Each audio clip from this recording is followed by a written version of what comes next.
चलिए गाइस बात करते हैं वोडाफोन आइडिया लिमिटेड की। अभी अभी एक ऐसी खबर निकल के सामने आ रही है जो तुमको ऊपर से लेकर नीचे तक हिला कर रख देगी। और ये जो खबर है ये तुमको ये भी क्लियर कर देगी कि अब आगे वोडाफोन आइडिया में क्या होने वाला है, कौन कौन सी वो बातें हैं जो हमें ध्यान में रखकर चलनी है, कौन कौन सी वो डेट्स हैं जिनमें वोडाफोन आइडिया में हमें बड़ी हलचल देखने को मिलेगी। तो चलिए स्टार्ट करते हैं वोडाफोन आइडिया को लेकर। सबसे पहले अगर आप देखेंगे तो आपको नजर आएगा कि जो वोडाफोन आइडिया है आज लगभग 5.53% के आसपास की ग्रोथ में रहा। अब ये बात सबको पता है कि कंपनी के क्वार्टरली रिजल्ट आ गए हैं और रिजल्ट के बाद ही ये तेजी हमें वोडाफोन आइडिया में देखने को मिली है। तो कंपनी के रिजल्ट की बात करें तो यहाँ पर हम कह सकते हैं कि कंपनी के क्वार्टरली रिजल्ट थोड़े बेटर निकले हैं, जितना मार्केट एक्सपेक्ट कर रहा था उससे अच्छे आए हैं। तो एक बार कंपनी के क्वार्टरली रिजल्ट को देख लेते हैं, उसके बाद कुछ इंपॉर्टेंट पॉइंट को भी डिस्कस करने वाले हैं। क्वार्टर वन में अगर आप कंपनी का लॉस देखोगे तो 6000 करोड़ के आसपास है। हालांकि लॉस ज़्यादा है अभी भी, लेकिन कंपनी के पिछले क्वार्टर से ये लॉस कम हुआ है क्योंकि पहले कंपनी का 7000 करोड़ के आसपास का लॉस था। बट अगर हम पिछले साल के कंपैरिजन से लॉस को देखें तो पिछले साल के कंपैरिजन के हिसाब से लॉस बढ़ा है। लेकिन फिर भी मार्केट को ये रिलीफ मिला है कि company quarter on quarter wise अच्छा कर रही है, यानी कि कंपनी में थोड़े सुधार होते हुए नजर आ रहे हैं। इतना ही नहीं, कंपनी का अगर आप ARPU यानी एवरेज रेवेन्यू पर यूज़र देखते हो तो एनालिस्ट ने एक्सपेक्टेशन रख रखी थी कि ये ARPU 167 रुपीज़ रहने वाला है, लेकिन कंपनी ने इसको इम्प्रूव करके 177 रुपीज़ कर दिया है। अब समझने वाली बात यह है कि अगर एक यूज़र 177 रुपीज़ वोडाफोन आइडिया पे खर्च करेगा, अपना रिचार्ज कराएगा, तो इससे कंपनी का रेवेन्यू बढ़ेगा। और जो एनालिस्ट हैं उनको तो ये लग रहा था कि कंपनी अगर 167 के भी ARPU पे आ जाती है, लेकिन कंपनी ने यहाँ पर एक कमाल की ग्रोथ दिखाकर 177 का ARPU जनरेट किया है। अब इससे एक बात और समझ में आ जाती है, जो कस्टमर है, जो कंज्यूमर है वोडाफोन आइडिया का, वो वोडाफोन आइडिया में अब ट्रस्ट दिखा रहा है और कहीं ना कहीं वोडाफोन आइडिया का रेवेन्यू इससे और तेज़ी से बढ़ेगा।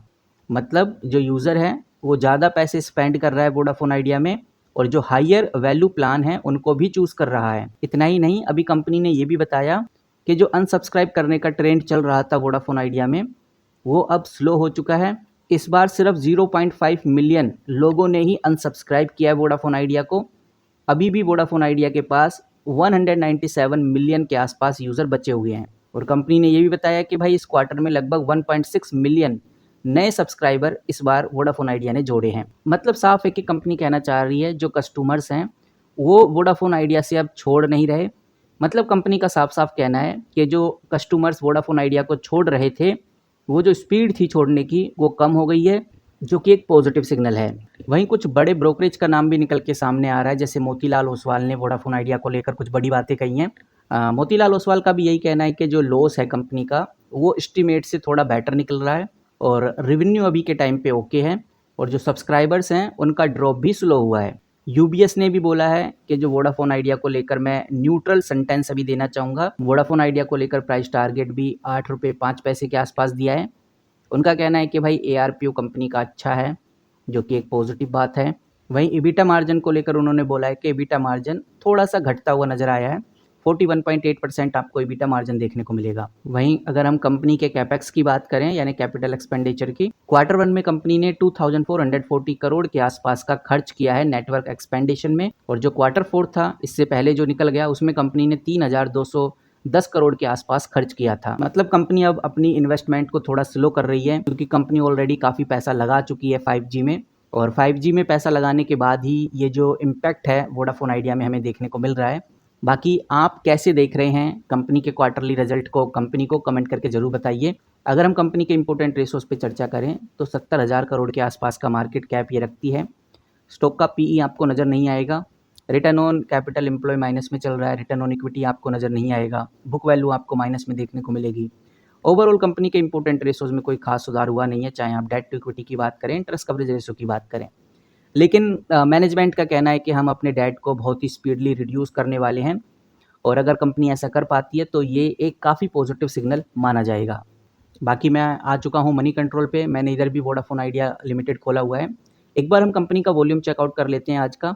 और आज का अगर आप वॉल्यूम देखोगे तो वोडाफोन आइडिया में हमेशा से ऐसा रहा है कि सबसे हाईएस्ट वॉल्यूम ट्रेड करती है कंपनी। कल 65 करोड़ का वॉल्यूम ट्रेड किया था और आज भी कंपनी ने 62 करोड़ के आसपास का वॉल्यूम ट्रेड किया हुआ है।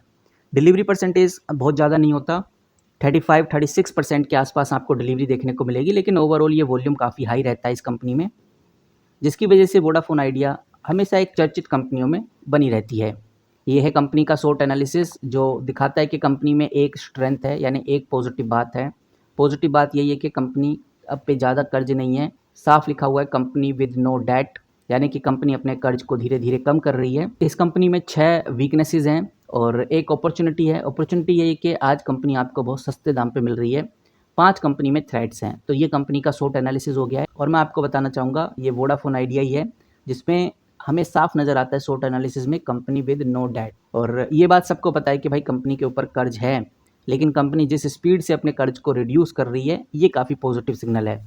और अगर कर्ज की बात हो ही रही है तो मैं आपको फिर से याद दिलाना चाहूँगा इस कंपनी के ऊपर लगभग 2 से 3 लाख करोड़ के आसपास का कर्ज है।